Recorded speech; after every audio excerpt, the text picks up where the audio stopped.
कहानी एक व्यापारी की है। एक बहुत बड़ा व्यापारी था। उसका व्यापार बहुत फैला हुआ था और बहुत अच्छे से चलता था, लेकिन फिर भी उसे चिंता रहती थी कि उसके बाद उसके व्यापार का क्या होगा। उसका बच्चा उस व्यापार को अच्छे से संभाल पाएगा या नहीं। हालांकि उसके बेटे ने उससे कई बार कहा था कि मुझे भी व्यापार करने दीजिए, मुझे व्यापार करना आ गया है, मैं सीख चुका हूँ। लेकिन व्यापारी पता नहीं क्यों उसे कभी भी मौका ही नहीं दिया था। कुछ दिन बीते और एक दिन व्यापारी की तबीयत अचानक खराब हो गई। उसे दिल का दौरा पड़ा। उसे आईसीयू में भर्ती कराया गया। व्यापारी का बेटा उसके दोस्त के साथ अपने पिता को मिलने आया। थोड़ी देर बाद पिता के पास बैठने के बाद बेटा और उसका दोस्त आईसीयू से बाहर आए। बाहर एक आइसक्रीम की दुकान देखकर व्यापारी का बेटा बोला, चलो आइसक्रीम खाते हैं। उसके दोस्त को ये जानकर बड़ा आश्चर्य हुआ कि बाप आईसीयू में भर्ती है, बिजनेस का क्या होगा पता नहीं, और उसका दोस्त ऐसी स्थिति में भी इतना बेफिक्र कैसे रह सकता है। वो दोनों दुकान पर गए और आइसक्रीम लेकर खाने लगे। दोस्त से रहा नहीं गया। उसने अपने दोस्त से उसके मन की बात जानने की कोशिश की।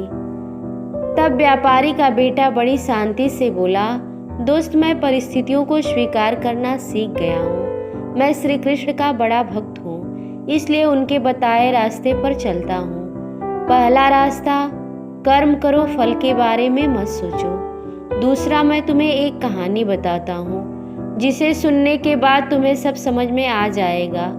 रुक्मणी जी जो कि श्री कृष्ण की पत्नी थी, उन्होंने जब अपने पहले बेटे को जन्म दिया जिसका नाम प्रद्युम्न था, जन्म के कुछ ही दिनों बाद उनका अपहरण हो गया। रुक्मणी जी अपने बेटे के गम में बहुत उदास रहने लगी। तब श्री कृष्ण ने उन्हें समझाया कि हमारा बेटा सकुशल है, जहाँ भी है सुरक्षित है, इसलिए तुम चिंता करना छोड़ दो, खुश रहो और स्वस्थ रहो। यह उनसे खुद भगवान श्री कृष्ण ने कहा था। फिर भी रुक्मणी जी ने अपने बेटे की चिंता नहीं छोड़ी। पर आखिरकार 18 साल बाद प्रद्युम्न घर वापस लौटा। वह विवाह करके लौटा था और समस्या यह थी कि उसने अपने से 20 साल बड़ी उम्र की महिला से शादी कर ली थी। रुक्मणी जी को इस बात की खुशी थी कि उनका पुत्र वापस आ गया है, लेकिन इस बात से वो फिर से दुखी हो गई कि उनके पुत्र ने अपने से बड़ी उम्र की औरत से शादी क्यों की। उनको दुखी देखकर श्री कृष्ण ने उन्हें समझाया कि जो हुआ अच्छा हुआ, उसके बारे में मत सोचो, उसे स्वीकार करो और खुश रहो। बावजूद इसके कि भगवान ने फिर से उन्हें समझाया, रुक्मणी जी को इस बात को स्वीकार करने में 8 वर्ष लग गए। इस तरह से रुक्मणी जी ने अपने जीवन के 26 साल दुख में बिता दिए, सिर्फ इसलिए क्योंकि वह परिस्थितियों को स्वीकार नहीं कर पाई। यह कहानी खत्म करने के बाद व्यापारी के बेटे ने अपने दोस्त से कहा कि मैंने परिस्थितियों को स्वीकार करना सीख लिया है।